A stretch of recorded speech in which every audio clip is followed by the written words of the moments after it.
بسم اللہ الرحمن الرحیم. ناظرین، اسٹوڈیو میں میرے ساتھ موجود ہیں جناب شعیب شاہین صاحب جو ایڈوکیٹ سپریم کورٹ ہیں. ان سے ہم مختلف جو آئینی اور قانونی پیچیدگیاں ہیں اس حوالے سے بات کریں گے. خاص طور پہ عمران خان صاحب کل جب لاہور سے چلے تھے زمان پارک سے تو اس کے پیچھے ان کے گھر پہ دعویٰ بول دیا گیا. اب اس میں کیا کیا کارروائی ہو سکتی ہے، کس کس کے خلاف پرچہ ہو سکتا ہے؟ اگرچہ عمران خان صاحب نے تو یہ کہا ہے کہ وہ جن لوگوں نے دعویٰ بولا ہے ان کے خلاف مقدمے کروائیں گے، لیکن شعیب شاہین صاحب سے ہم جانتے ہیں. شعیب صاحب، کیا ہو سکتا ہے قانون میں، کیا کیا ریمیڈی ہے؟ چونکہ بدنیتی پر مبنی یہ دعویٰ نظر تو آ رہا ہے. دیکھیں، پہلی بات تو یہ ہے کہ اس میں توہین عدالت کی کارروائی ہوگی. لاہور ہائی کورٹ میں ان کے درمیان ایک سیٹلمنٹ ہوئی، ایگریمنٹ ہوا، اس میں ٹرمز آف ریفرنس بھی ہوئیں، طے ہوا کچھ چیزیں کہ بھئی جب بھی آپ نے آنا ہے ان کو انفارم کرنا ہے. ان کے ریپریزنٹیٹیوز ہوں گے پی ٹی آئی کے، اور وہ طے شدہ سیٹلمنٹ کے خلاف انہوں نے جب عمران خان صاحب وہاں سے چلے اور یہاں اسلام آباد کی طرف اپنے مقدمے کے لیے آ رہے تھے، پیچھے سے انہوں نے دھاوا بولا اور جس انداز اور جس طریقہ کار کے مطابق انہوں نے وہاں گیٹ توڑ دیے اور ملازمین کو زد و کوب کیا اور جو بدتمیزانہ رویہ اختیار کیا، میں سمجھتا ہوں کہ یہ چار دیواری کے تقدس کو پامال کیا. یہ worst kind of human rights violation ہے، بنیادی انسانی حقوق کی خلاف ورزی ہے. تو اس پہ ایک تو یہ ہے کہ توہین عدالت ہو سکتی ہے، اور دوسرا ایف آئی آرز درج ہو سکتی ہیں، کمپلینٹس ہو سکتی ہیں اگینسٹ دی کلپریٹس جو انوالو ہیں، جو لوگ وہاں اس دن آئے اور جو ان کے کہنے پہ آئے، جس میں ظاہر آئی جی ہے یا سی سی پی او ہے، جو لوگ بھی اس میں ملوث ہیں ان کے خلاف قانونی ایکشن ہو سکتا ہے. شعیب صاحب، آپ محسوس کرتے ہیں کہ جس طریقے سے کل دعویٰ بولا گیا، عدالت جو کہ عدالت عالیہ ہے، دوسری بڑی عدالت ہے ملک کی، اس میں ایک معاہدہ ہونے کے باوجود جس طرح سے حملہ کیا گیا، تو آپ یہ محسوس کرتے ہیں کہ اس کے پیچھے کوئی اور ہے؟ ورنہ سی پی او کی کیا ضرورت تھی یا آئی جی پنجاب کی کیا ضرورت تھی کہ وہ وہاں پہ چڑھ دوڑتا جائے؟ دیکھیں، اس وقت بدقسمتی ہمارے ملک کی یہ ہے کہ ہمارے ملک کی اسٹیبلشمنٹ، تمام مقتدر طبقے اور حلقے، پی ڈی ایم کی تمام سیاسی جماعتیں، ہمارا election commission of Pakistan, PEMRA اور یہ سارے ادارے اور انٹرم سیٹ اپ، یہ سارے مل کے یہ ایک پیج پہ ہیں، اور پاکستان کی عوام اور عمران خان وہ دوسرے پیج پہ ہیں. اور پاکستان کی 22 کروڑ عوام کی میجورٹی جو ہے وہ عمران خان کو سپورٹ کر رہی ہے. لیکن یہ مقتدر حلقے اور طبقے اور ہماری اسٹیبلشمنٹ یہ اس بات کو سمجھ نہیں پا رہے. یہ جو حربہ استعمال کرتے ہیں، جو ایک فاشسٹ حکومت کا ترہ امتیاز ہوا کرتا ہے، ہر وہ حرکت کرتے ہیں جو ان کے اپنے گلے پڑ جاتی ہے. دیکھیں، پاکستان کی تاریخ میں پہلی مرتبہ یہ ہوا ہے کہ ایک سیاسی لیڈر کے خلاف 94 ایف آئی آریں کاٹ دی گئیں. یہ تو وہ ہے جو انہوں نے رپورٹ کر دی ہیں، بلکہ اب یہ جو 2-3 دن سے 3-4 اور آ گئی ہیں، تقریباً سنچری مکمل ہو گئی ہے. ایک 8 مہینے کے اندر آپ نے 100 ایف آئی آر اگر آپ نے درج کر دی ہیں تو یہ پولیٹیکل وکٹمائزیشن کی، سیاسی مقدمات بنانے کی بدترین مثال قائم کی ہے انہوں نے. اور اس کے نتیجے میں ایفیکٹ یہ ہوا ہے کہ لوگوں نے یہ سمجھ لیا ہے کہ یہ الیکشن میں تو اس کا مقابلہ کرنے سے رہے. جب الیکشن میں مقابلہ نہیں کر سکتے تو سیاسی طور پر جب مقابلہ کوئی بندہ نہ کر سکے تو پھر ان کو اس طرح مقدمات میں پھنسا کر، ان کو انوالو کر کے، ان کو مین سٹریم سے ہٹا دیا جائے تاکہ ان کو ہم اتنا مصروف کر دیں کہ وہ روز عدالتوں میں بیٹھے رہیں اور پبلک کے پاس نہ جا سکیں. شعیب صاحب، دیکھیں، ایک تو انہوں نے عدالت عالیہ میں معاہدے کے باوجود حلہ بولا، لیکن کل میری ایک سینئر پولیس آفیسر سے بھی بات ہوئی تھی اور میں نے ان سے یہ جاننا چاہا تھا کہ کیا ضابطے کی کارروائی مکمل کی گئی وہاں پہ سرچ آپریشن کے لیے. ان کا یہ کہنا تھا کہ ضابطہ یہ کہتا ہے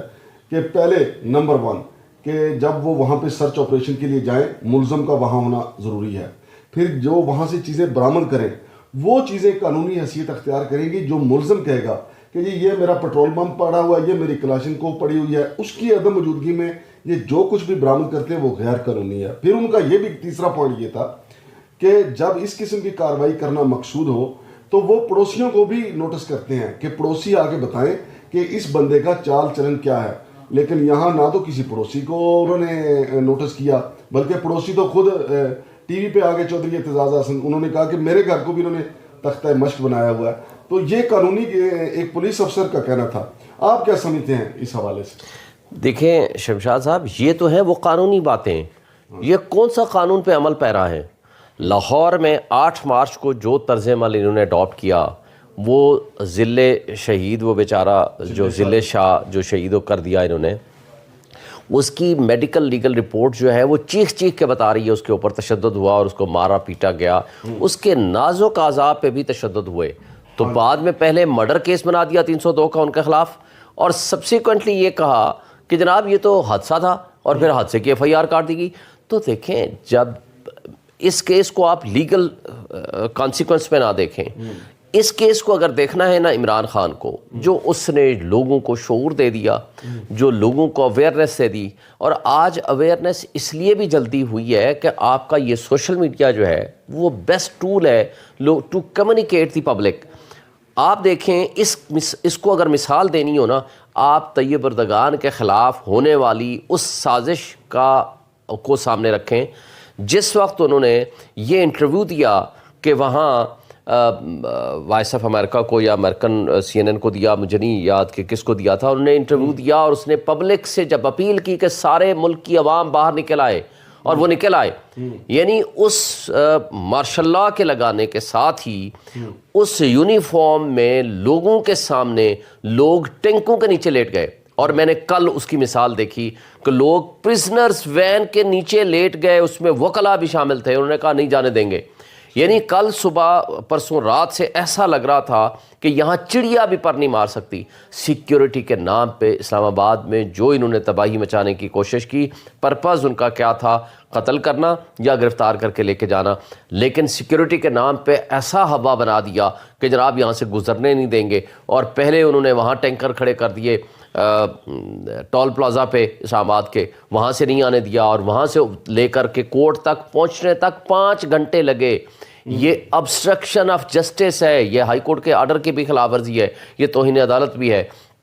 کہ آپ نے ایک ملزم کے خلاف ایک وارنٹ آف اریسٹ ہے، وہ عدلیہ میں آنا چاہتا ہے، عدالت نے اس کو ٹائم دیا ہے، عدالت نے وہ وارنٹ آف اریسٹ سسپینڈ کیے ہیں، ان کو کہا ہے کہ کورٹ ٹائمز میں آپ نے پہنچنا ہے، آپ نے ٹول پلازا سے لے کر اسلام آباد کے کورٹ تک پہنچنے میں آپ نے 6 گھنٹے تک آپ نے ان کو اندر نہیں جانے دیا۔ تو یہ توہین عدالت بھی ہے اور ان کی بدنیتی بھی ہے۔ یہ اب ان کے ہاتھ سے یہ چیزیں نکل گئی ہیں۔ کون بندہ ہے جو اپنی جان قربان کرنے کو تیار ہے؟ لیکن یہاں لوگ جان قربان کرنے کے لیے سامنے آ گئے۔ 4000 بقول ان کے 4000 تو وہ تھے نا جو یونیفارم میں تھے، جو بغیر یونیفارم پہ پھر رہے تھے ان کی تو ہمیں پتہ ہی نہیں۔ 4000 یونیفارم پرسنل اور اس کے ساتھ ٹینکروں کا ایک بہت بڑا پتہ نہیں کیا کیا بنا کے بیٹھ گئے، اور اس شہر میں وہ جب آئے ہیں اور پبلک جب آئی ہے، پبلک کے سامنے کون کھڑا ہو سکتا ہے؟ میں سمجھتا ہوں کہ یہ وہ اویئرنیس ہے، یہ وہ چیز ہے جو عمران خان نے لوگوں کو دی ہے، اور اس کے نتیجے میں پبلک سامنے کھل کے آ گئی ہے۔ وہ یہ سمجھتے ہیں، یہ ایک پرسیپشن ہے کہ یہ جو موجودہ حکومت ہے یہ فاشسٹ بھی ہیں، یہ ڈاکو بھی ہیں، یہ چور بھی ہیں، ان کے حقوق کے ڈاکہ مارا ہوا ہے انہوں نے مہنگائی مکاؤ مارچ کا ڈرامہ رچا کر جس طرح یہاں پہنچے تھے، اور جو اقتدار میں آئے ہیں سوائے لوٹ مار کے ان کا اور کوئی کام نہیں ہے، اور انہوں نے اپنے صرف مقدمات ختم کیے، نیب لا بدلی کیے، ECL سے اپنے نام نکالے، میگا کرپشن کے سارے کیسز سے اپنے آپ کو فارغ کرایا، اور اس کے بعد جو غریب عوام کی بری حالت ہے اس کی ذمہ داری لوگ آج یا ان پہ ڈال رہے ہیں یا اسٹیبلشمنٹ پہ ڈال رہے ہیں۔